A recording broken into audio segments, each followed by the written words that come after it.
Sir నమస్కారం అండి. నా పేరు బండి కృష్ణారావు. నేను మిలిటరీలో చేసి వచ్చాను. మా నాన్నగారు 1999లోని ఈ వెనక 70వ నంబర్ ప్లాట్లోని సైట్ కొన్నారు. ఆ సైట్ కొని కాగితాల దస్తాలు అన్నీ రాసుకొని ఉన్నాయి.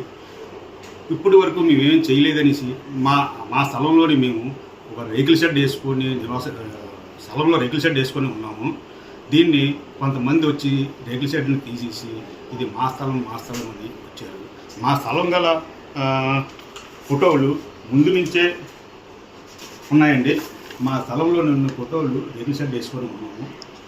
ఈ రేకుల షెడ్ వేసుకొని ఉన్నాము. దీన్ని కొంతమంది వచ్చి సాయంకాలం పూట వచ్చి రేకులు తీసి గోడలు ఎర్రగొట్టేసి ఇప్పుడు కన్స్ట్రక్షన్ చేసుకుంటున్నారు. దీని గురించి నేను పెద్దవాళ్ళ దగ్గరికి జీవీ కమిషనర్ గారి దగ్గరికి వెళ్ళాను, కలెక్టర్ గారి దగ్గరికి వెళ్ళాను, టౌన్ ప్లానింగ్ వాళ్ళ దగ్గరికి వెళ్ళాను. అందరికీ నోటీసులు ఇచ్చాను, ఎవరూ పట్టించుకోవట్లేదు.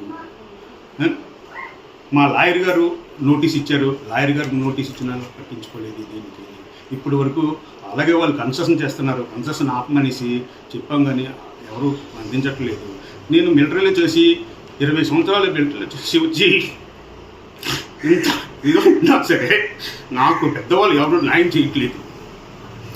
ఇలాగే ఇంకా మేము దేశానికి సేవ చేసి వచ్చినా సరే మాకు న్యాయం జరగట్లేదు. ఇక ఏదైనా సరే మీరు మాకు న్యాయం చేస్తారని మీకు దయచేసి అడుగుతున్నాం. మాకు న్యాయం జరగకపోతే ప్రజలకి ఎలాగ న్యాయం జరుగుతుంది మీరు కొంచెం చూడండి. కమిషనర్ గారికి ప్రార్థిస్తున్నాం.